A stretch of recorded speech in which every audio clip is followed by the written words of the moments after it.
Hi everyone, this is Kevin Wong. Today I'll be giving a quick tutorial on how to open an investment account through Vanguard.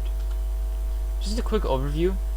The target audience I'm directed towards is those who are US citizens and those who have a US address, and also you would need a bank account and need to be at least 18 years old in order to open up an individual Vanguard investment account. And with that process, I'll be covering how to open up a brokerage account through Vanguard to purchase stocks and ETFs, as well as the portfolio that I began with when I opened up my own Vanguard account. So here's the process for opening up an individual account. It's quite straightforward. You go to Vanguard.com and you have personal information ready to go.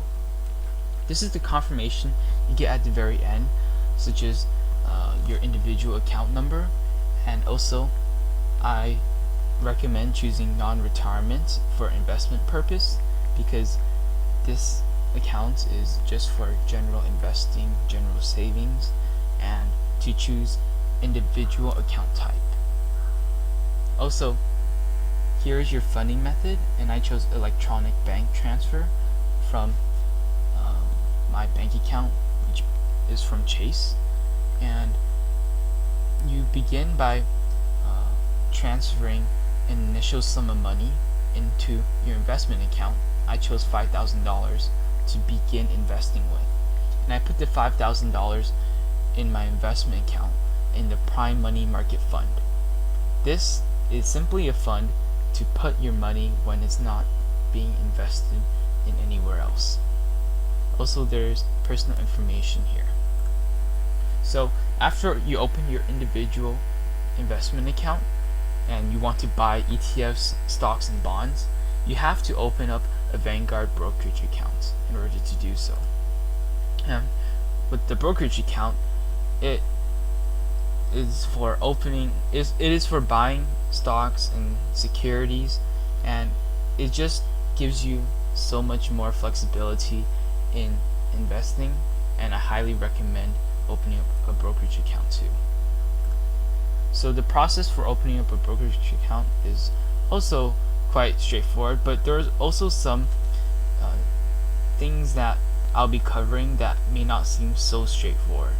So for where's the money that you'll use to fund a new account, I said at Vanguard, because you move money from an existing Vanguard fund into the new account. The existing Vanguard fund is from your money market fund, from your individual investment account. So the two accounts would be synced together. So the money market fund, to settle your brokerage trades, I chose the Prime Money Market Fund, and the amount is $5,000, and this is from my individual investment accounts. So as I said before, a money market is really a place for you to put your money when it's not being invested. And don't believe that it's actually, because the word market is in there, that you could gain significant returns. Because over a long period of time, as I show on this graph, for past 10 years, in comparison to the Vanguard Total International Stock Index and Vanguard 500 Index, there is no significant change in how the Vanguard Prime Money Market performs. You simply put your money in there 10 years ago, and it's essentially the same amount, whereas there's a lot more volatility in the S&P 500 and the Total International Stock Index. So I recommend not to actually transfer your money to the money market with your dividends, and to simply reinvest your dividends back into your investments. So again, selecting your funding method, you can choose how you like to fund your brokerage account, and along with opening a brokerage account, you are asked if you're an associated person or a control person. And through any application process, you shouldn't say yes to everything. So here I define what it means to be an associated person, which is in the securities market, anyone who's affiliated with a securities firm, for example, Nasdaq firm, where Nasdaq is a system for trading securities. Also, if a control person is anyone who can control or influence the issuing company, and the issuing company means a financial institution that offers its own products for sale to investors. So if you're a director, an officer, or a significant stockholder of an issuing company, you're a control person. I'm none of these two things. So when asked for am I associated or a control person, I just put no. Also, this is the confirmation you get after you open your brokerage account. For the brokerage account information, it's an individual account type, and I selected the Prime Money Market Fund to settle my settlements, and I chose to reinvest my brokerage dividends, and here are my personal information. Also, before you buy and sell ETFs and stocks, you have to agree to Vanguard's terms and services with the New York Stock Exchange, Nasdaq, and things like that. Also, they asked if you're non-professional or a professional investor. Non-professional is simply one who obtains information for his or her own investment purposes and not for any business purpose. So this is what I fall under, and probably for most people they're non-professionals if they're doing it for just themselves. Whereas professionals are those if they are registered or qualified with the following or foreign equivalents. So if they're just registered or qualified under a securities agency, then that person is a professional. So this is the confirmation you get after you agree to their terms and services. And here's a table on the commissions and fees of Vanguard's brokerage services.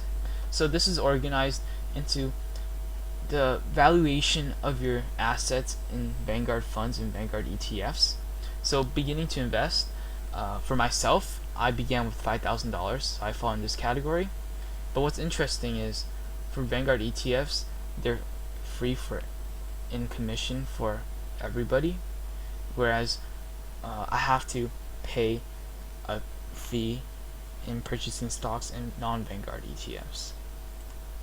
So just a quick review. Now, what's an ETF and index funds? They're very similar. An ETF is a security that tracks an index, a commodity, or a basket of assets.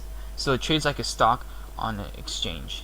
So ETFs, you can buy or sell anytime during the day, and for some organizations you have to pay a commission, but as I've said before, through Vanguard there is no commission or fee through purchasing or selling ETFs. But because it's throughout the day, there are price changes throughout the day. And an index fund, you buy or sell at the end of the day. But the thing is, if you're not a US citizen, you cannot buy index funds at Vanguard. So here's the portfolio that I began with when I opened up my brokerage account. I chose 5 assets. They are all ETFs. First one is total US stock market. Second one is mid-cap growth, REIT, which stands for Real Estate Investment Trust, information technology, and financial. And I purchased $1,000 worth of shares per ETF. So looking at my portfolio, I don't have any form of bond allocation because I'm still young and I can take more risk, and I'm investing for the long term. So I don't need that bond allocation for stability. I think I can take more risk.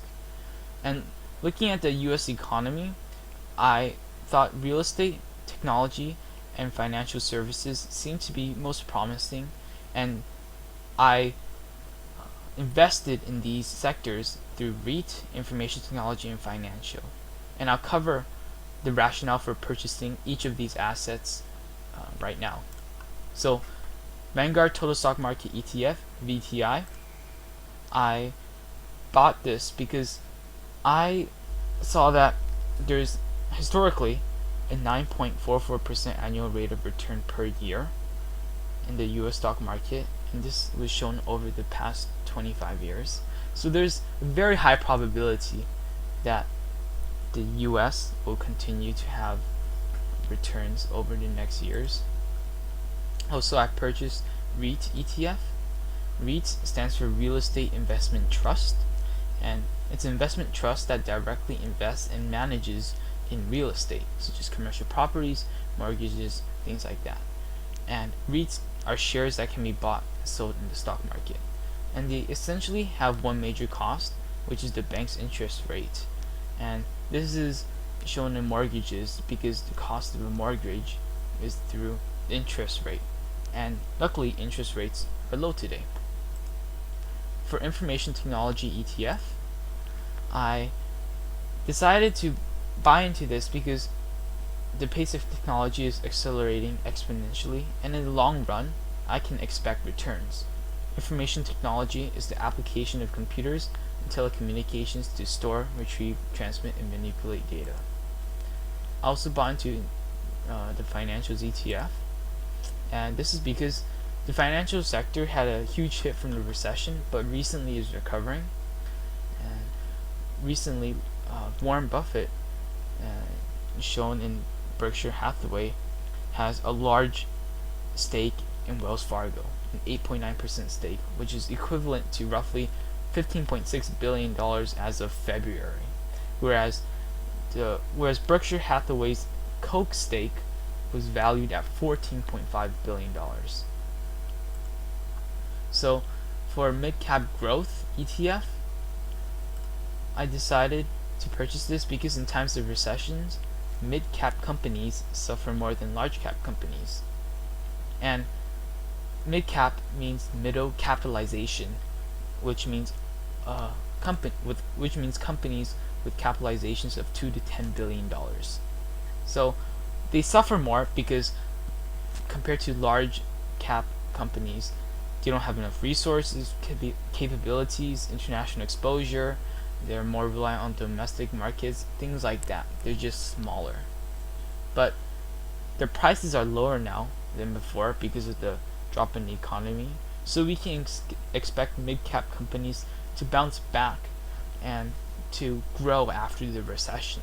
So this is why I purchased Vanguard Mid-Cap Growth ETF.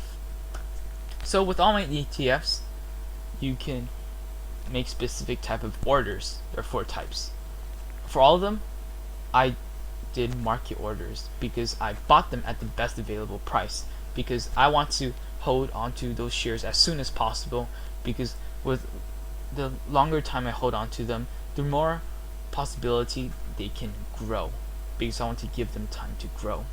But if you want to do, say, a limit order, limit buy, it means you buy an order at or below your limit price. If you do limit sell, you sell at or below your limit price. You can do stop order, which is known as stop loss order, and it's usually for selling, and you sell at or below your point, which may seem counterintuitive, but it's really to limit your losses. Say that a stock is plunging down and you just want to cash out, so you can do stop order sell. You can also do stop limit, which is usually for selling, and you would sell below the stop price and above the limit price. So for example, you place a stop price at $15 and a limit price at $14. The order is executed only between $15 and $14. So here is my account activity after I purchased my ETFs. You can see I have 13 shares, 26, 14, 14, 14. Note that you can only purchase single you can only purchase whole numbers of shares, because you can't purchase half of a share, so they need to be whole numbers. Here are my balance and holdings after my trades have gone through. As you can see here, I have these ETFs as under my possession, but the thing is, under here it says net credit debit. It shows negative $4,974. So because there's a negative sign, does this mean you actually had to borrow money in order to make your purchase? No, this is actually a misconception that you have to borrow money. And in fact, net debit just means the money you owe for the purchase of a security.